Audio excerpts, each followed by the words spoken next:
thank you for the nice words. I really appreciate it. Hi, everybody. So I've never done a virtual talk before. I should tell everybody that I am doing it from the floor of my bathroom because I have 2 children at home and a lot of open space. So this is kind of the quietest place I can go. If you hear an echo, that's why.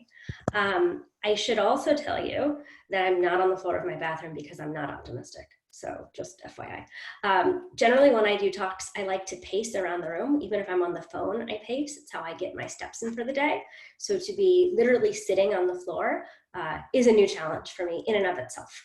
So please bear with me if I'm not, if I don't have enough pep to my voice, that's why I'm not used to doing it sitting still.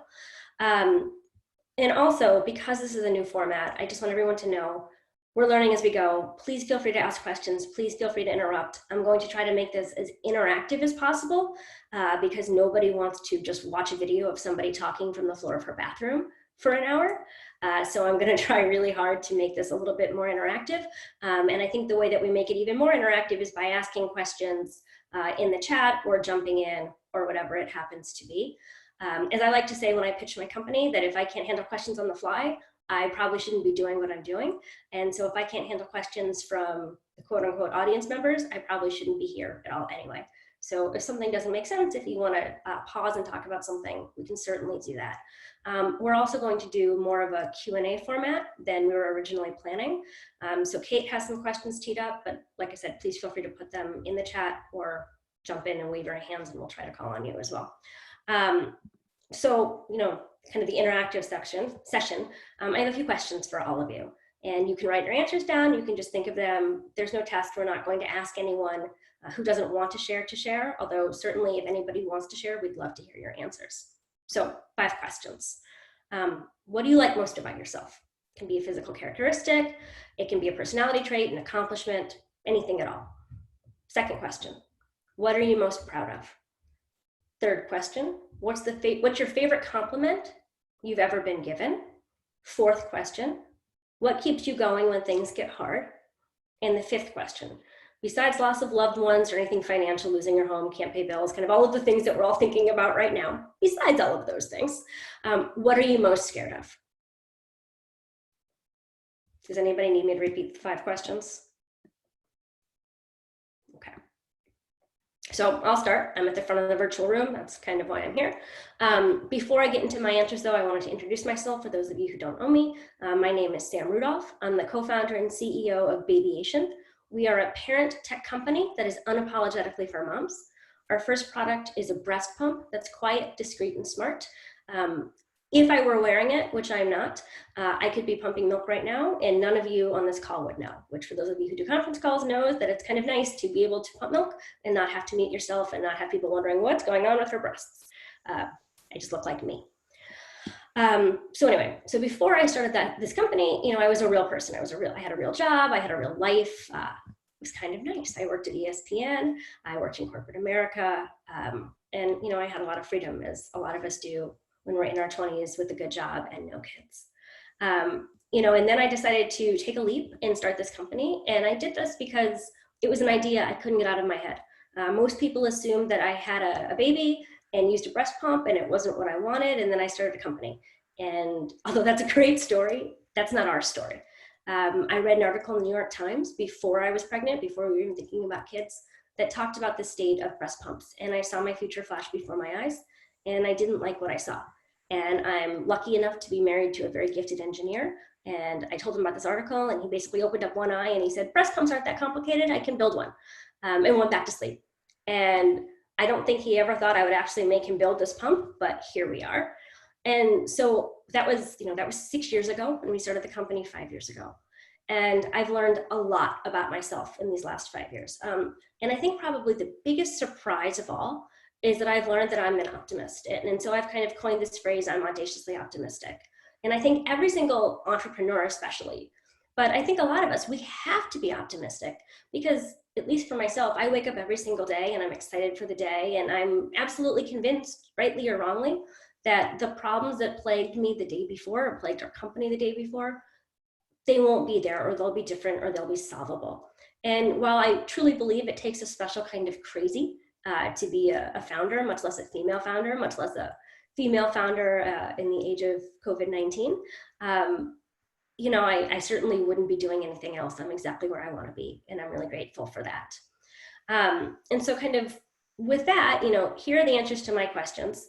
And then I kind of want to share the secret for why I think I'm audaciously optimistic. And then I want to hear from all of you. So the trait I love most about myself is I love my brain. I'm most proud of my confidence.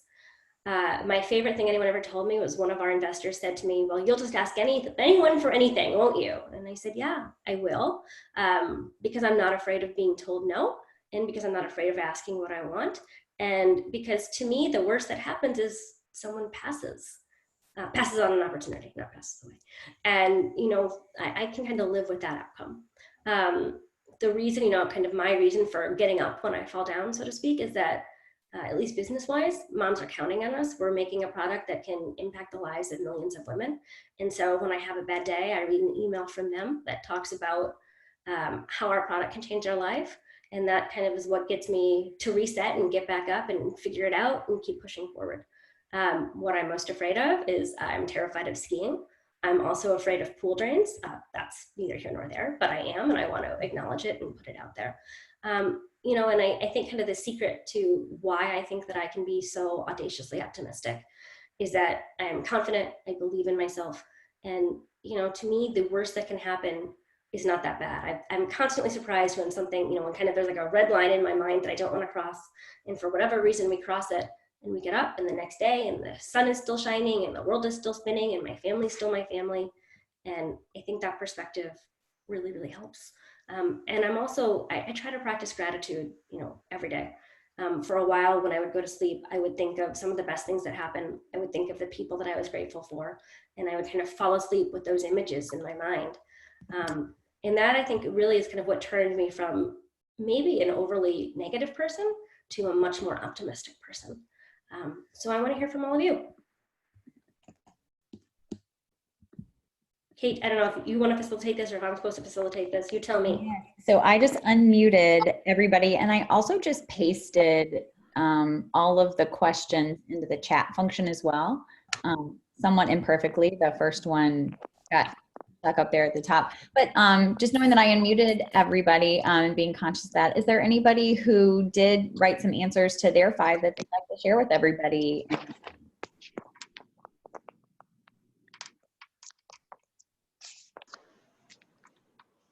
I saw Stacy with an EY typed her in the chat section. Stacy, I don't know if you'd want to talk through those live with everybody. Oh, sure. So the answer to the first question, I'm loyal but not blind. So, you know, I think sometimes people take the word loyalty and they think that, you know, you're loyal without being conscientious of what you're seeing. And I just pretty good at that. I'm very proud of my relationship with my family. It's taking a long time for me to have family of choice rather than blood, because that's just how it needed to happen. And letting women into my life as well to lift me up. Someone once told me people that don't value me are the problem. I'm not the problem. I love that. That was a that was a really great compliment. And just like you, people count on me, and then I really feel like sometimes I'm afraid of being successful. That's interesting. Yeah, right? Yeah. I love that. Thank you so much for sharing those. Anybody else want to share with everybody in the group? I can go. Can you hear me? I can't. Is this Christy? Yes. Okay, real quick. I'm going to mute everybody else and then unmute you, Christy. Hold on one second. Okay.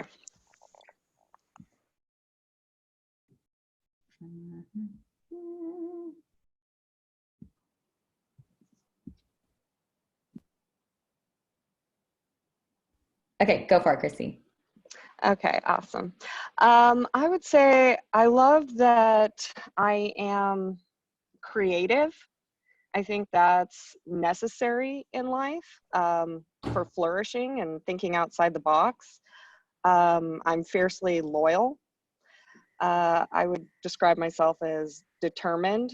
I'm a risk taker, which can be very scary, but I choose to face my fears. And I love that I'm obsessive about learning. I feel like I'm always gonna be in a student role because I think that's the best way to live. So I love those particular qualities about me. I love those. Thank you so much for sharing. I see Amy Rebecca Johnson has pasted a few in the chat function. Amy Rebecca, would you want to share some of yours with us? Sure, I can share. Can you hear me? I can. Okay. So what did I say? I need to remember everything. Okay, so I like most about myself that I'm level-headed. Like I'm even-keeled. I don't let things overly bother me. I kind of take everything as it comes and deal with it and then move on. I'm most proud of my accomplishments. That includes going to law school after taking 5 years off in between undergrad and law school, and really dealing with that all on my own. Number 3, my favorite compliment is that I've been told that I'm bold and unafraid, which I feel that I am bold, but I don't know if I feel all the time like I'm unafraid. So the fact that I was able to convey that to somebody through my actions, I like that. What keeps me going, my yoga practice is really kind of what gets me through to make sure that I keep that level-headedness. And then 5, what am I most scared of? Failure and spiders. So I hate spiders. I will not kill them. I will make anybody else around me kill them or move them out of the house or my area. And I'm afraid of failure. And I think that's super broad in general, so I apologize for that. But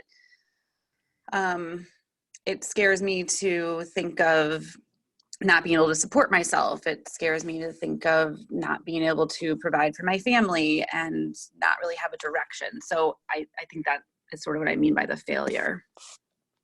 I think that's really, I love vulnerable and honest and so common and awesome that you shared that. And I'm seeing Sam nod her head, and I'm sure she's thinking about the one time she has experienced failure in this journey of entrepreneurism. I say that wildly sarcastically because I know Sam has shared lots of ups and downs. I think that's a super cool transition. Sam, do you want to talk a little bit about what Amy and Rebecca just talked about with that fear of failure and how you've kind of encountered that and how you've overcome when you've experienced failure once or 100 times? So I think, and let me acknowledge, I am not a psychologist. I'm not a psychiatrist. I have no training in this. This is not, I can't touch on any of those pieces, right? But the way I think about it is I kind of separate those two things. There's having an outcome that is not what you want. Launching a project, trying something and having it not work out, starting a business and having it not work out. And then there is the inability to meet your needs financially or provide security or stability. And I think those are two different things. I think we often tie them together. And I, especially with everything that's going on right now, I have no words of wisdom about how to make smart financial decisions or what is going to happen with the economy. And those are the pieces that I can't solve and I can't really offer up a ton of help with. So, I don't put those in the failure bucket. I put those in kind of the things everybody in the entire world is and probably should be afraid of. I look at kind of reframing the word failure though. And I say, okay, these are the things I'm afraid of. These are the things that I don't want to happen. But then I try to look at it as, okay, aside from those things, what is the actual outcome or how will it affect my life if a project that I'm working on doesn't matter? How do I have the mental fortitude to handle ups and downs? Because everybody has ups and downs. There's not a single business, there's not a single person, there's not a single entity, doesn't matter, that isn't struggling with some sort of challenge and doesn't have good days and bad days, highs and lows. And so what I really focus on is how do I manage those lows so that there can be more highs than lows? And that's where I think mental fortitude really comes in. And that's part of why I asked the questions that I asked. Because ultimately, when I have a bad day, and we all have a bad day, that's kind of what it comes back to, right? Saturday, after everything that happened on Friday and, Thursday, and you kind of watch this unfolding before our eyes. Saturday I was in the shower and That was kind of my 1 minute to myself. And so I started really thinking. And, you know, when you first start thinking, everything that's going on around us right now is scary. It is. And so I started thinking, oh gosh, you know, what's going to happen with me? What's going to happen with my business? What's going to happen with my family? Kind of all of those things that we all think about. And, you know, what really helps me is I start thinking about the things that I can control and the things that I can't control. And the things that I can control right now are my actions and how I frame things and how I think about it. And, you know, I kind of went through this exercise literally in the shower on Saturday. And I said, okay, you know, what are my gifts, right? My gifts are my brain, my gifts are my confidence, my gifts are, I'll ask people for anything for help. It doesn't matter because I'm not afraid of what happens. You know, they just tell me, no, that's okay. And my gifts are thinking outside the box. And so I said, okay, what can I do? How, you know, what way can I do my part to try to make this better? And I started thinking about, you know, there are a lot of female founders, female entrepreneurs that are probably scared right now. And we hear a lot about how, you know, what's going on with restaurateurs, and we hear a lot about what's going on with domestic workers. And I say this not that anyone is more or less important than anyone else. My vantage point, right, what I think about a lot is selfishly, I think about female entrepreneurs, just like domestic workers think about domestic workers, teachers think about teachers, I mean, et cetera. And I said, okay, what can I do? And so I wrote an article that will hopefully be published this week about, you know, let's also think about female founders. How can we help them? You know, that's something I can do. You know, I look at the people I admire and I send them notes. I say, you know, I like how you're handling your business in this time. I admire that. That inspires me. And I create those connections. And I find those connections to be incredibly inspirational and kind of help me break the cycle of the things that it's not that I don't want to think about, but if you spend too much time thinking only about the bad, you're never going to be able to think about the good. And so, you know, I try to think about, okay, how can I mentally withstand this pressure? How can I mentally push through the pieces that I have no control over? I have no control over the fact that my son has no school for a long time. None of us have control over that fact. But I do have control over the things that I do with my time and how I try to help position my business and how I try to think through this. And, you know, look, I acknowledge right now that the odds are more against us and all of us than they've ever been. So how can I really do anything I can to affect those odds in my favor? And like I said, that's why that list is so, at least to me, is so important, because when I'm kind of curled up in the proverbial fetal position, I have to find a way to stand back up. And the way I stand back up is by thinking, what am I good at? Who is in my network? Who can I talk to? How can I create these virtual connections with people that will help me figure this out? And so, you know, I certainly want to be a resource to all of you, you know, those I know and those of you I don't know. I'm inspired by, you know, reading everybody's responses on the side of this chat. I hope you are too. You know, I think as women, we're often told to be, you know, it's either directly told or somewhat ingrained in us to be afraid of success and to be afraid of failure, you know, similarly. And I think that especially in times like this, we need to pull together. We need to know ourselves and bet on ourselves and be comfortable saying, I am good at this. Or on the flip side, I'm not good at this, or this scares me, and kind of name it. You know, this feels like a lifetime ago. I was on a ski trip last week, and I mentioned I'm afraid of skiing. I am terrified of skiing. If you want to watch me lose my absolute shit, put me on the top of a mountain. And I mean, by the way, for those of you skiers, like, this was a green. This was not a hard thing to do, relatively. And I learned to ski at 25, and I've been terrified of it every single time I do it. And we were at this mountain, and I kind of looked, and for the first time, I had this like free moment of, I got to get down, and I just got to go. And so I kind of used that, and I asked my son, who's well, he's 4.5, if you ask him. And I said, you know, Exton, you know, what do you do when you're afraid of something? And he goes, I just go straight at it. And I've been really trying to kind of live that lesson. I think that's just so wise, right from the mouths of babes. I don't know if that helps anybody, but that helps me. That's super cool. It's funny because I think I told you we opened, Denver members are on this too. So I love that you used a mountain analogy. There you go. Denver members are right at home. I was in Denver on last Monday. Yeah. Again, feels like a lifetime ago.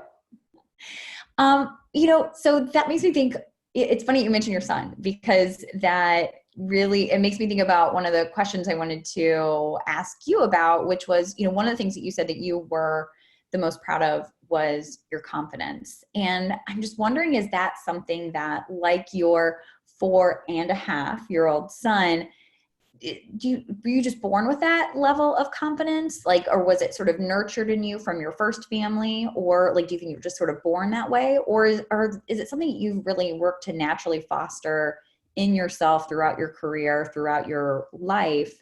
So for those of us who wouldn't immediately describe ourselves as confident, any advice that you might have or insights that you've picked up along the way on how to encourage that confidence? Yes. So the answer to your question is all of the above. The reason I'm distracted right now is that I'm typing my cell phone into the chat. And I want everybody to feel free to text me anytime they need a confidence boost. I think some of it is learned. I think some of it is innate. When my company is successful and when I have a lot of time on my hands, I want to dedicate a lot of that time to working with women to help them boost their confidence. That is, if I had, this is the wrong word, but if I could fix kind of one thing in the world, aside from everything that's going on right now, put that off to the side for a second, I would help women be more confident, because I know so many unbelievably smart, unbelievably accomplished women that I would, give my right arm to be like, and they don't have a lot of confidence, and it's mind-blowing and upsetting, and I wish it were different. And so I say this in all seriousness, whenever I speak to groups of people, I give my cell phone. I will gladly tell you how wonderful you are. When I went to sleep every night growing up, my parents literally told me how wonderful I was. They told me all the things I did well. Now, to be clear, they're happy to tell me when I don't do well too. It's a two-way street. And so, we do that too. We tell our kids every day how wonderful they are. We tell them what we love about them. What we started doing more recently is asking them what they love about themselves. And, now that apparently I'm a teacher to a 4.5-year-old and a 1-year-old, as well as everything else I've got going on, we do circle time. And, I asked in kind of the same questions that those 5 questions, because I think it's interesting. And, and I also ask him, the best part of his day and the worst part of his day and all that fun stuff too. But I think being able to say, I'm good at this, whatever this is, and that's great. And kind of leaning into it, right? Being at the top of the mountain and saying, I'm just going to go. I think that's life-changing, for me to kind of, again, skiing, right? I had a complete mental shift last week that I've never had before. And I think if we can kind of all have that mental shift in our lives, I think that'll help. But again, there's not much we can control right now, but we can control that we're going to kind of lean into it and focus on what we're good at and use our own unique strengths and abilities and gifts to get out of it. That's awesome. And good advice for those of us who are homeschooling children now as well. Good. No one should listen to any advice I give on that subject. And I will tell the group, I have been a personal beneficiary of Sam's generous confidence giving and boosting. And, anytime that Stacy or I are thinking small or holding ourselves back, not thinking big enough, Sam's at the top of my short list of people to turn to give me the confidence boost that I need. So do save that phone number. And she's not just saying it from like that toxic positivity of like, oh, well, if you just say everything's great, then it will be, or making it like minimizing it. Like Sam's, she's a realist. She's oh yeah, things can suck, but there are still some good things. I have a very close female founder friend who is very close to closing her business. And that was even before all of this happened. And, a lot of people would tell her, if you just change your mindset, no, there are certain things that are out of our control. It's not about, if I just, breathe deeply, it's going to get better. And I say that no disrespect to meditation whatsoever. I think the twist to it is saying, yeah, this sucks, or this isn't going to work, or I'm going to have to pivot, or whatever word you want to use. But I'm still good at these things. I still bring this value to the world. And I think that can be all the difference. Absolutely.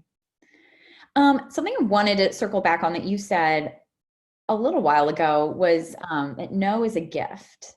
And I'd love for you to talk a little bit more about that. It's something we talked to, like, I am at my core a yes person, like customer service. I feel like it's a gift that I'm giving when I'm telling someone whether, well, I haven't dated in a long time, but dating. Yeah. Okay, sure. I'll get it. Or, saying yes to somebody, like, giving a yes answer or sure, or a maybe, kind of dancing around when really I know in my heart something's not the right fit, or that I'm not going to be able to do something. And it feels at the time that saying yes is that I'm being kind. But for you, you've talked a little bit, and you alluded to it earlier, no is a gift. Talk to us more about that. Yeah. So, and look, let me start by saying I've been guilty of not doing this on the other end of the table, right? But when you're a founder, you pitch a lot of investors, right? Many companies don't work without outside capital. The way you get outside capital is by pitching people. And people often make the decision based on whether or not they like you, which is a whole different conversation. But when you are asking people for something, there's nothing more frustrating than someone either ghosting you, right, to use kind of another dating analogy, or stringing you along. What we found is that most of our investors know that they're going to invest in us within a week of a meeting. There are exceptions, but most of our conversations happen that way. And so I've come to embrace the word no, right? Because if someone tells me no, I don't have to think about them. I don't have to waste time setting reminders to follow up with them. I don't have to put them on a list as a maybe. I don't have to think that maybe they're going to give me money. I can just move on. And it's the same thing, it's not just investors, right? It's the same thing if you're looking for jobs. There's nothing more frustrating than putting yourself out there and not hearing from somebody, or, thinking something went well and then just being ghosted. It works in many other settings besides that.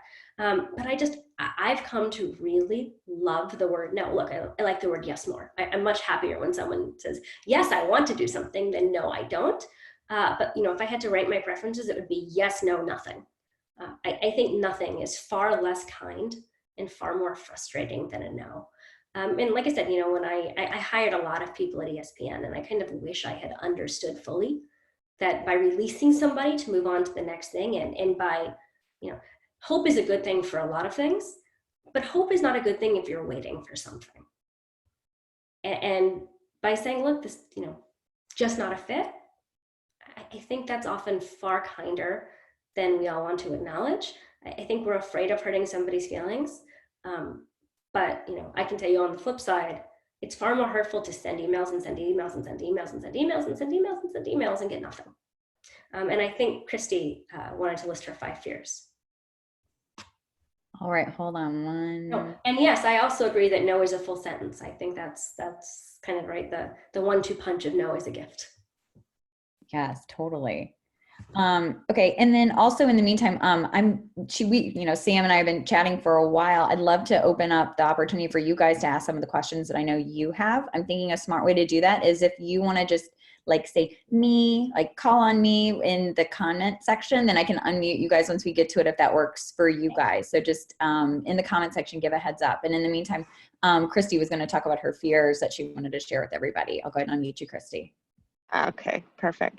By the way, Sam, I really like how you worded that, and I think it's important to be assertive with people, not to be passive or aggressive, but to practice being assertive. I agree with you. I think that's far kinder to do with people. And the ghosting thing, there's psychology behind it, that's one of the cruelest things that one person can do to another, and I think most people have suffered that at least once in their lifetime, and hopefully for everybody that has, they never do that to anybody else. I know I never would do that to somebody. So fears, I would say probably my number one fear would be watching people I care about suffering unnecessarily. There are some times when people just have to suffer because of the situation, but it's sad to watch when people I care about, when I feel like it could have been avoided. I have a fear of making myself vulnerable to the wrong person. I think that's probably true for everyone. I have a fear of not getting enough fulfillment out of something that has meaning to me. When you put everything into something and then you think that you're going to find it more fulfilling than what it is, and then when you achieve it, you're like, that's it? That's how it feels, you know, that. Yes, it does. Yeah. So, and then probably a fear that most people can relate to, a fear of hesitating at the wrong moment when I should have taken action and then kicking myself for it later. So, but I kind of like that fear. And I'd say lastly, I have a fear sometimes of my childhood insecurities resurfacing and getting in my way, to be the one that gets in my own way. So I would say those are my biggest fears. So I'm especially struck by your third fear, the one about kind of the buildup not matching the reality. And you know, a tip I found is that celebrating the wins along the way is almost, at least for me, is better than, you know, kind of trying to celebrate one thing. So a good example for us at least is breast pumps are medical devices. So we have to go to the FDA. And, you know, instead of celebrating when we cleared, which we did, we celebrated when we passed our tests. We celebrated when we finished the document. We celebrated when it was submitted. And, you know, celebrate is a relative term. I think we had a class. Gotcha. But, you know, clearing the FDA was kind of anticlimactic for us because we knew it was coming. But, you know, we didn't know for sure we would pass every test on the first try. We didn't know how it would feel to finish a 1,000-page document. And so kind of trying to, you know, obviously you can celebrate too much over things that are not momentous, but I would almost rather err on that side. I would rather be proud of the things that we've all done and acknowledge them and say, wow, that was hard. I'm really proud of that. I mean, getting through a day like every day for the next 2 months, you know, that's an accomplishment. And I don't think we should be afraid to say that felt good or that didn't feel good. You know, I think really kind of naming and owning our feelings, again, without getting too far into psychology, or because that's nothing I should be touching, you know, playing on, speaking about. I think those things really do matter. And incidentally, I love people who are commenting and talking. I think this is, you know, such a nice way of creating as much of a community as we can. Probably even more of a community than if we were in person, because we can kind of talk on the side, and that's really nice. I totally agree. Anytime I see my girl Brene Brown get mentioned, I got to do a little heads up. I had my very first virtual coffee this morning. So like a one-on-one coffee with someone that we had never met in person before. And it was super cool and also sort of weird. And she'd never heard somehow it came up about Brene Brown and she'd never heard of her before. And it was so funny how I was like, what? Oh my gosh. And so now I'm like trying to decide. I was like, oh girl, just you wait. I'm going to send you all these good things. I was going to send her all these links. And now I'm like, wait, I can't send her like a novel. So I'm trying to, if any of you guys have any faves that you would recommend, favorite TED Talks or anything like that you recommend, for first exposure for knowing my Brene Brown lovers in the room, hit me up in the bottom so I can help kind of filter. But, you know, so back to you, Sam. So you have personally told Stacy and I to kind of stop playing small, so to speak. I may be paraphrasing that a little bit, but you know, sometimes it's like, hey, stop thinking or acting small. And it's easy. I think sometimes I feel like I'm being, and Stacey and I have talked a lot about this, like we're just being honest and open about like that vulnerability that Brene would talk about is like, well, I'm being honest about like, oh, well, we're not a huge deal. We're not big, or we're not going to actually change the world. We're doing what we can, you know? So, but a lot of times you've come back and I'm like, no, girl, stop thinking, stop acting, stop dreaming smaller, to dream bigger. And, I was just wondering if you could kind of share with everybody else in the group about that mentality. And if that's something that you think is more common amongst women, and, or what you help women, others do when they're kind of facing that thinking smaller mentality, which I think we all are want to do at times. Well, so I think the first solution is probably not the right word, but the first way I think about it is I think about what I'm good at and what I'm not good at. And I surround myself with people that fill my gaps. So it's okay to not think big or to think differently, to think the way you think. But if you want someone to push you or challenge you, or, you know, the first thing I would do is find people who can help you with that. You should always work on the things you want to work on. And I'm a huge proponent of self-improvement and getting better and really pushing yourself to do things that, maybe aren't second nature to you. But at the same time, I think we all have to recognize that we're adults, we're fully formed people, and we kind of are who we are. And this kind of falls into I'm really good at some things and I'm less good at others. And the way I get better isn't by trying to change myself. It's by finding people that will fill my gaps. I am admittedly horrendous at social media. Horrendous. My company's account was literally taken out of my hands at one point by our social media manager, as well it should be. Like, to be clear, that was 1,000% the right call. And she made me wait like 2 years of proving I could do it on my own lockdown personal account before she would let me do anything. Again, totally the right call. I'm never gonna be great at it. I might get better. It's never gonna be my gift. And that's why I surround myself with people who know what they're doing. I don't know what I'm doing for everything. My gift is the way I think about things. And so some of it is, I often joke and I say, well, our social media manager's name is Joe. And I often say, what would Joe do? Is this acceptable for Joe? And then I send it to her and ask her. So, I think sometimes just channeling another person that you admire at certain pieces is really helpful. I think sometimes just pausing and saying, is this big enough? Am I thinking about this the right way? I think kind of the way of getting better at anything is to acknowledge that you may not be good at something.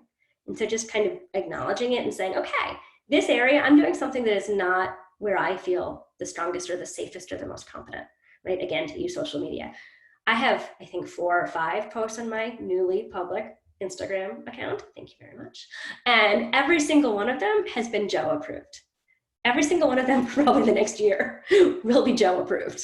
And, she tells me, move it here, do this, do that. All of these things that I, again, have no business being on social media. But the fact that I at least know it, and now I stop and I think about it and I try, I still ask for help, but I'm getting better simply because I know it's something I'm not good at, and I'm committing to myself to try to do better and to give it attention. And so I think, in terms of how do you think bigger, if that's not your gift, I think the fact that you are at least acknowledging it and stopping and saying, is this idea big enough? Can this idea be bigger? Is this something I want to talk to my network of women, or doesn't have to be women, right? My network of people that I trust to help me think through. I think that's, I think that's how it works. And then as you brainstorm, maybe Kate, you're someone who likes to collaborate and bounce things off of people, and that's how ideas get bigger. That's great. You don't have to be sitting on the floor of your bathroom to have a big idea. You can do it in whatever way works for you. The way I get my 2 best ideas are either in the shower or driving my car. A lot of people have them, as they go to sleep at night and they keep their journals by their bed. A lot of people have them when they wake up. I'm not a morning person. I have no good ideas in the morning ever. No one should ever be around me before 10 a.m. But, everyone is different. And I think, I think it's okay to give ourselves permission to say, I'm good at some things and I'm not good at others. And I can use my network to help me really become a whole person. That's awesome. That's wonderful. Okay, I'm going to try something potentially not scary. Y'all, there's no pressure. Good group. I was going to unmute everybody. And so if you're like, doing something loud or, just heads up, but I was going to unmute everyone just because I want to either get some fellow reaction, even if questions for Sam would be great. Of course, if you have any, but also just co-ideating and sharing and responding to things that anybody in the room has talked about. So here we go, y'all, unmuting. Does this mean I can mute myself? No, you're not allowed.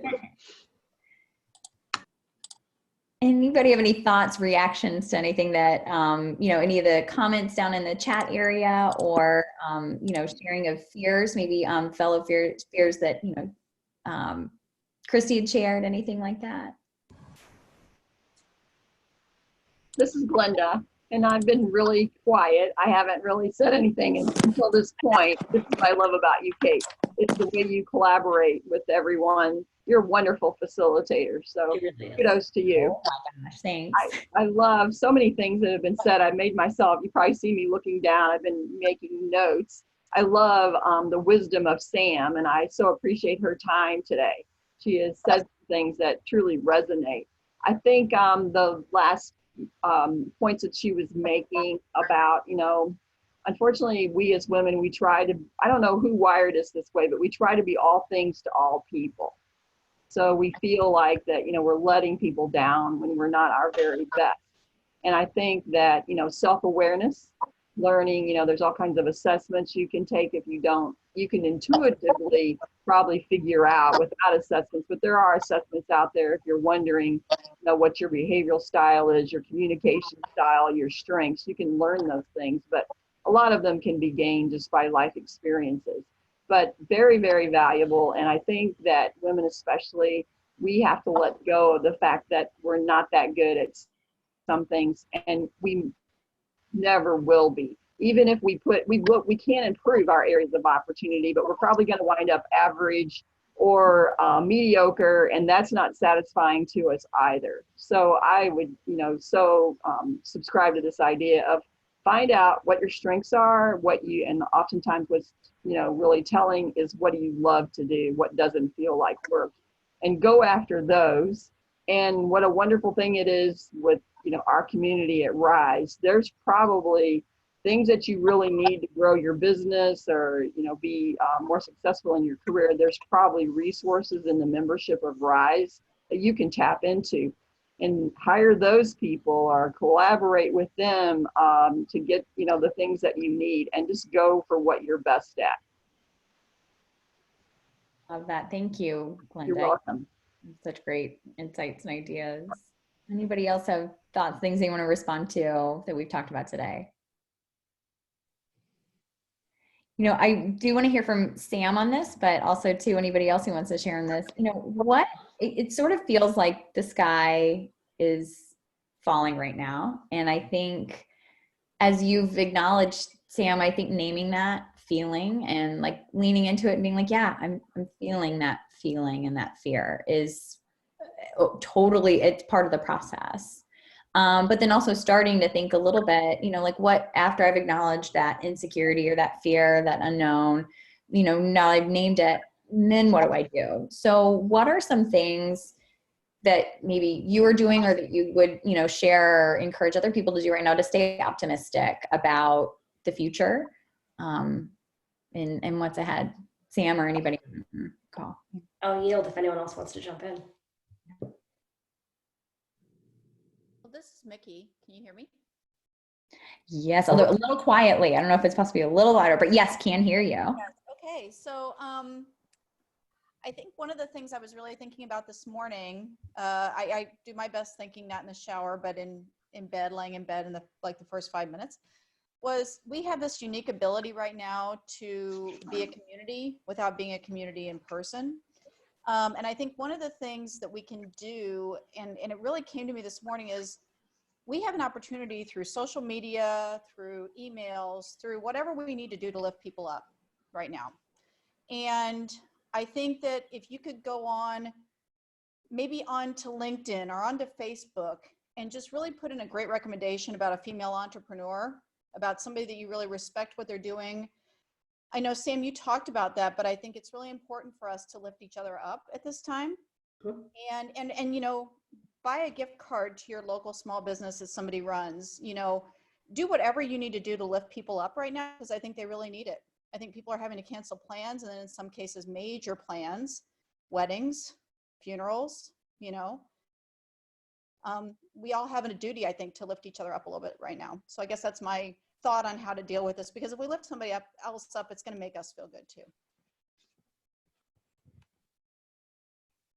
I couldn't agree more.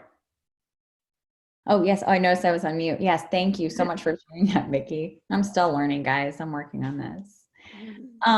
Kara down in the chat comments, I just noticed she's needs to stay muted, but she had a question. Sam, did you ever experience imposter syndrome? And that's through your journey, your career and personal journey. And it's one of my favorite because I think it's a pervasive syndrome that runs through women in particular, but even men, I think is, that's another topic for another day. But imposter syndrome, talk to us about that. Did you ever experience that, or are you just immune to that particular virus? Oh, I like that. I don't know if I'm fully immune, but like I said, I do have a lot of confidence. And I think for me, I learned a lesson very early on when I was 18 that helped me. And I hesitate to share it because it's going to make me sound really obnoxious. And I know that about myself, so that I can be sometimes obnoxious, and that's okay.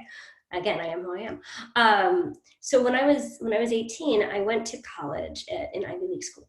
And I went to a school that has a really good business program. I went to Wharton. That's where I did my undergrad. And I got in, and, it was like my first week of class. And I was like, I'm just this person from St. Louis. I grew up in St. Louis. This has got to be such a, this is a big deal. Like, I'm going to go from being a big fish to probably not being a big fish. And, what is this going to be like? These people are all going to be very smart and very worldly and very accomplished, and, right? That's kind of what you think. And I quickly realized in my first week that they weren't really that impressive. And so that experience, I think, has actually really helped me and probably prevented what could maybe be imposter syndrome, when I'm like, wow, I'm at quote unquote one of the best things, and, they're no better than me. And look, nobody is better than anybody else at anything. We all have things that we're good at. We all have things that we're not good at. We all have things that we're afraid of. We all have things that we're not afraid of. And so while imposter syndrome is absolutely a real thing, and I don't minimize it at all, please don't hear anything I say is taking away from that. I think if you can kind of, again, know what you're good at, know who you are, know the kind of person that you are, know that you deserve to be in any single room that you are in,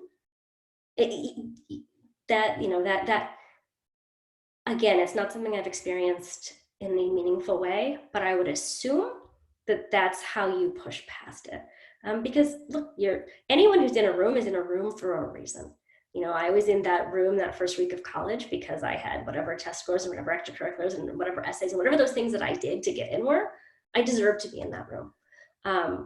When I was at ESPN and I was in a town hall and there were all men on the front of the stage, and I said, this is ridiculous. Of course a woman should be in front of this room. And I worked very hard to try to be in the front of this room. When now there are women that receive 2.7% of venture capital funding, which, by the way, is an all-time high and is less than WeWork received. Whole different conversation. Women deserve to be in that room. We, all of us, all of you, everybody deserves to be in the room that we're in, whatever that room that we're in is. And again, my phone number is somewhere up in this chat. Everybody should call me if you ever feel that you don't deserve to be in the room that you're in. It's amazing. Thank you. I think that's what did we not touch on, Sam? What else is important before we, oh, Jessica had said not that she couldn't go off mute, which I respect, but she just chatted something that I think is really, that I'll read out loud in case that's more helpful to people too. So one of our St. Louis members, Jessica Rask, said, some advice to all during this time.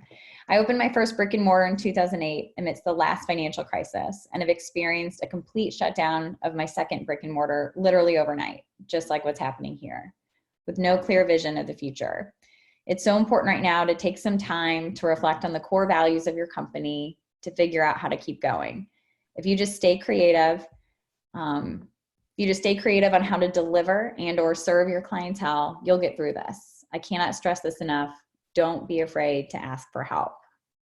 Thank you, Jessica, so much for sharing that. That's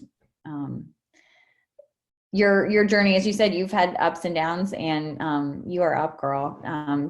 Jessica is an amazing person. Thank you for sharing that insight with all of us. Yeah, and if I could just kind of say one other thing, because I think that's, right now there is so much uncertainty, and, it is going to be down for a lot of people. And, I think, again, there's always a silver lining, right? I think the silver lining is the communities that we're building. I've certainly never been more grateful to have a cell phone in my life. I could not imagine going through this in 1918.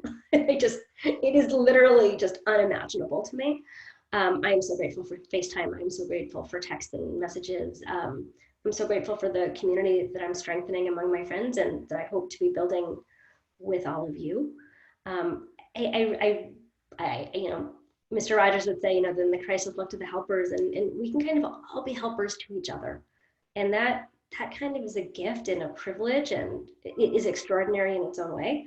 I think we all wish that it wasn't the case. But, you know, I'm also humbled by seeing people that I greatly respect and admire, acknowledging that they're scared too. You know, again, validating and acknowledging those feelings, and then figuring out how we get through them. So, you know, kind of taking everything full circle, right? Our best gifts is always going to be ourselves and who we are and what we have and how we authentically bring ourselves and how we make a difference through kindness and helping everybody. We do need to take time for ourselves, and it can't just be about helping everybody else. But I think that those are the things that we're going to look back on in 10 years and say, wow, you know, that's how I got through it. And this was important. And this is kind of the thing that came out of this. That hopefully helps. And, you know, kind of my one last pitch is, you know, help small businesses, help restaurants, contribute when you can, help female founders. You know, we are all looking at this from, you know, kind of our very own unique prism. And that's the world that we're seeing right now. And so if, you know, this is kind of a thing for everybody, right? Buy gift cards, invest if you can, do whatever you can so that we can all get through this and all help make the world better together. Wise words and awesome ones to end on. I want to thank all of you guys for joining our first Rise virtual Food for Thought. This was fun for me. I'm really excited to be doing more of these. I hope that you will email, Instagram, Facebook, send pigeons, whatever's text Sam and give feedback. Let me know what could have made this experience better, what sort of conversations we want to have more of. I mentioned the virtual coffee that I had with someone today. It was awesome. It was really cool and fun and not at all awkward. I was super prepared for it to be awkward. And it wasn't at all. It was really fun and meaningful. And hopefully at Rise, through our communications you've seen, we're facilitating those with other either members in your market or across markets. And we just want to create as much connectivity as possible and be there for each other and share advice and supporting each other. So any ideas or anything like that, please keep them coming. And I will look forward to seeing you guys. Stacy's having a virtual lunch and learn Thursday at 11:30, 12:30, 11:30, whatever the PC way to say that is. And lots of conversations going online. So thank you guys so much for being here. I respect and value all of you and wish you much health and wellness right now, but always too. Love you guys. Bye. Bye. Thanks everyone. Bye. Bye. Thanks.